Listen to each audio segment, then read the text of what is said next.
Yo, what is up guys, Genius X here, and today we have our round 8 and 9 match against Santu 2, and the reason I'm recording both together is because I used the same team, and it was basically the same thing except for some match difference, and I wanted to go 11-0 this league, and if I want to do advance into playoffs, I only need to win one of them, and then I'm guaranteed playoffs, so these two matches all I had to do win was one, and this was the first match, which was week 8. So, as you can see, Sandball, Victini, Landorus T, Golurk, Kecleon, Tentacle, and Sableye, and I bought Archeops, Heatran, Mega Metagross, Garchomp, Hydreigon, and Keldeo, and let's just start the game.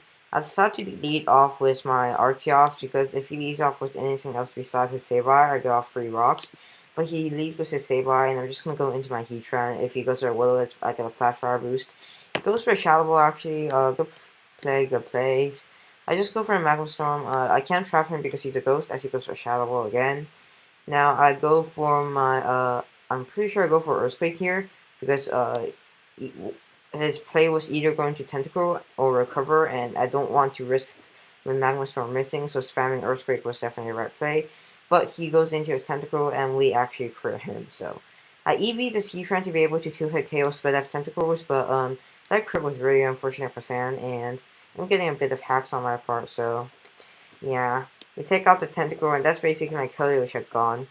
He goes into his Kecleon, and I go for the Will-O-Wisp as we miss. I guess that's karma for the crit. This goes for Ice Beam, expecting my Garchomp. Now, we already know that we're faster than this thing, so I just decided to go for the Magma Storm to take him out. The reason I went for Magma Storm is because that I don't want his Sableye getting a free switch in if I go for the Will-O-Wisp. I don't want his if his Victini comes in, I can just stay in. So Magma Storm was a pretty risk-free play there, and he goes into his Landorus as I decide to go into my Archeops. Even though I have the HPI and the Shuka, I cannot take the Earthquake from that range. So I went into my Archeops on the Earthquake. I can pretty much just go for the Stone Edge there, getting off much damage as I can as it goes for the rocks. So I'm just going to go for the Defog here, and he goes for a U-turn.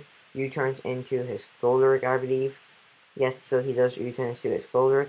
I decided to set up my rocks as he goes for Rock Polish, and this was the turning point of the game. He goes for Ice Punch, and I go into my Metagross, and it turns out we actually died to an Earthquake. So at this point in the game, I was like, oh no, I'm gonna lose to this thing if he has like Thunder Punch or something. So I was really scared. But it turns out that Scarf Hydreigon actually outspeeds +2 Golurk, so I went for the Dark Pose, and we actually knocked him out. So if he actually got in a second Rock Polish off on the Archeops, then that was probably GG.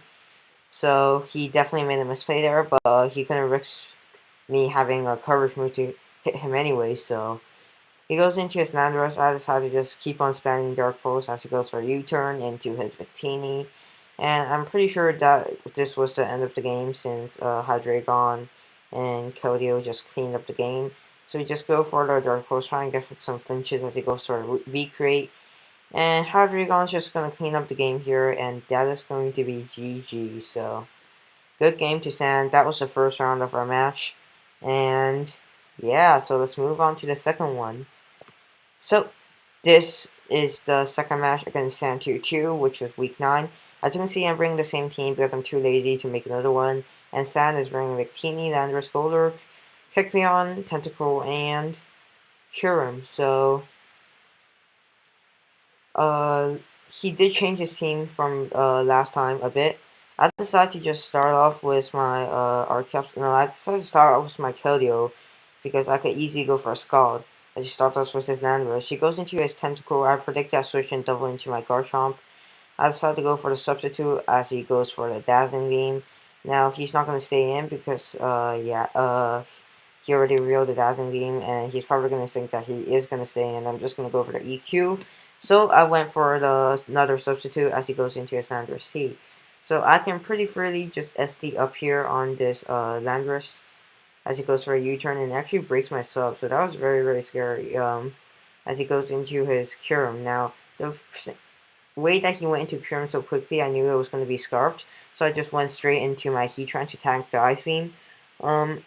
Goes into his Landorus as I go for the Will-O-Wisp, burning it. I do have to Shuka, so burn Landorus Earthquake is not going to do anything, as he predicts my Archeops and goes for a Stone Age instead, and I managed to take him out with a Hinamera Ice. So he goes into his Kecleon, and it reveals he actually put Speed and Bees in it to outspeed my Heatran, so that was a bummer, but now I can just pretty much just go into my Keldeo and fire off some Scalds. We have no burn, unfortunately, as your Ice Punch expecting my Garchomp. No freeze, good. And now I can pretty much just go for another Scald, as we do not burn the Tentacle, so I have to switch out. I don't really want my Hydreigon taking damage, and my Garchomp cannot be burned. I'm running Refresh Metagross, so I can take a burn. He goes for a Scald, and he actually does get the burn. Now, here, I decide to Mega Evolve and just go for the Refresh, as it goes into its Victini, and I don't want to this thing being Scarfed. He could definitely run 2 Scarfers, so I decided to go into my Archeops as he goes for a Blue Flare. Knowing that I can live another one, I decide to go for the Stone Edge, and he goes into his Golurk. I packed U-turn on this thing this time, so I U-turned out into my Keldeo, expecting him to go for the Ice Punch, expecting my Hydreigon, because that was my answer to Rock Polish last time. So I predict that perfectly as he goes for the Ice Punch. Now I can pretty much just go for the Scald, she actually tanks it, so that has to be AV. And it reveals that he has an headbutt, but unfortunately we do not get any burn, and yeah, so he goes into his tentacle now as it goes for a Scarlet, and again, no burn. Keldeo is not getting any burns whatsoever, and I have to go back into my Metagross, I believe, to tank the Dazzling Beam, and so now I pretty much can just go for a Earthquake, I believe, as he sacks off his Golurk. And he goes into his Victini. Like I said, I do not want to risk that being any Scarf, as he isn't, and he goes for a Substitute. So I go for the Stone Edge to break his sub, as he goes for a Blue Flare and crits me. Now, if he didn't crit me, I would have gone on my rocks, and that would have put in Kyurem in range of a Dark Pulse after 2 end tries. So that was pretty unfortunate, but I decided to go into my Garchomp knowing that he's not Scarfed, he has no Earthquake resist now, and he just sacks his Victini off, so now he goes into his Kyurem, and I don't really have an Ice Wing switch in, so I decided to go into my Metagross. As he goes for Draco Meteors and misses, doesn't really matter. He goes back out into Tentacle as I take him out with an Earthquake. That crit didn't really matter, and he goes into his Kyurem again, he reveals they have Shadow Ball, so going to my Hydreigon, it's my only thing that outspeeds his Kyurem, as I miss my Draco Meteor. Now, if I landed that Draco Meteor, I 100% won, because Hydreigon actually tanks on -2 Draco except for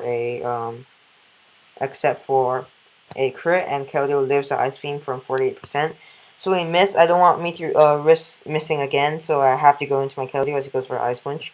If I use my Keldeo and my Garchomp to take out the Kecleon, then I will only need to land one more Draco Meteor. So he goes for a Sucker Punch on my Keldeo as I take him out, and that's pretty much GG to Sand, because now I can pretty much just go for Draco Meteor with the Hydreigon and take his, the Kyurem out. So he goes into his Kyurem, goes for the Ice Beam, as I just go into my Hydreigon here, and I was pretty much just celebrating my 8-0 win, as Hydreigon misses the Draco Meteor, and I lose the game. Now that was just stupid, because the whole game I got hacked, like literally. If I got critted with Blue Flare, he burned me with Tentacle. Now, if any one of those hacks didn't happen, he didn't have a switch into my Metagross, so that one wrong would have died right there, because I didn't have to waste a turn to go for Refresh. And if he didn't crit my Archeops, then I could have gotten that crit didn't really matter that much, but I could have gotten Rocks up, so I didn't really have to risk any Draco Meteors. But that 2 Draco misses was stupid. Like, absolutely stupid. And if Keldeo burned either his Kecleon or his Golurk, then he wouldn't have put in range of Ice Beam. So, the whole game, I was getting hacks. And it was just ridiculous. And 2 90% moves missing at the end. So that was just stupid. And I lose my first ISL match against Sand, because of bullshit hacks.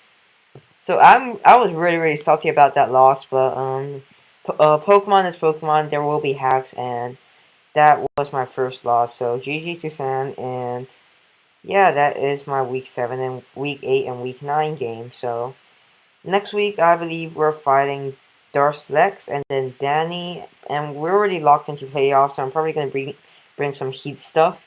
And so that is it for this episode. Hope you enjoyed, and